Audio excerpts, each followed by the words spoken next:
So here we have the BMW 220D on a 15 plate. I'm going to start off by showing you around the outside of the car, and then we'll hop in and run through some controls on the inside. But from the outside you can see it's a two-door car with alloy wheels. Let's start off inside the boot and then work our way around the rest of the car from there. As we approach the boot, you can see we have reversing sensors, plenty of boot space as well, along with that 60/40 split folding rear seat should you wish to increase this space even further. Okay, so we're just going to work our way back round to the front of the car and then we'll hop in and run through some controls on the inside. But now that we've done a full circle of it, you can see it's in excellent condition the whole way round. Just briefly before we climb in, I think it's well worth seeing the interior from this exterior point of view. There's plenty to run through on the dashboard, so let's hop in and we'll do that right now. Okay, now that we're inside the car, we're going to start with the dials. On the left-hand side, we have the speedometer, and on the right-hand side, the rev counter. Also over on the left there, you can see the fuel gauge for the car. In the center, we have the total miles. They are 39,843. The information displayed above that, which is currently the time, can be changed by pressing a button on the end of the indicator stalk for various bits of trip computer information. Eventually, back round to the beginning again.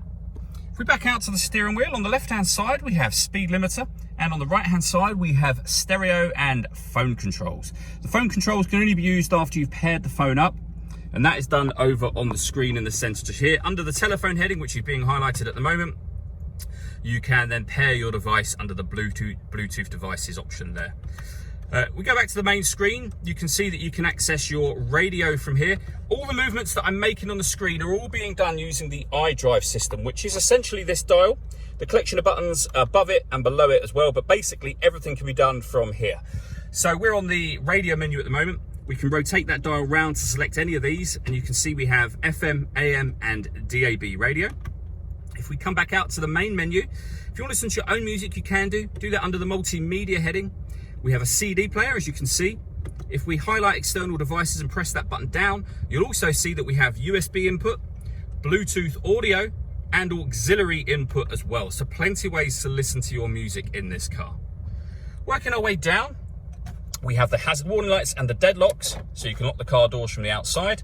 The main volume for the stereo and the CD player just there. And then underneath that, we have the air conditioning. So you can determine where you'd like the air to be distributed once it enters the car, the fan speed, the temperature. When you're happy with those settings, that turns the air conditioning on. Or if you want to, you can hit auto.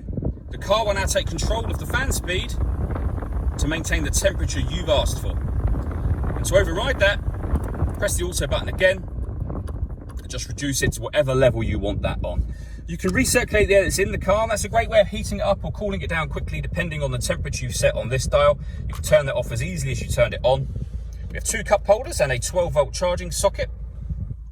A 6-speed manual gearbox. To the right-hand side of that, we have these buttons just here. So this one turns off the traction control for the car, and then this will change the driving setup. So you can put the car into sport mode, which you can see just there. You can also put it into Sport Plus mode, which is the same as Sport, but gives you dynamic traction control. We can come back down again, back down to Comfort, which is your everyday driving, and then we have Eco Pro at the bottom. All that leaves me to say is thank you for taking the time to watch this video. If you'd like to come and see the car for yourself and have a test drive, please feel free to give us a call at Mach 1 Cars. We'd love to hear from you soon.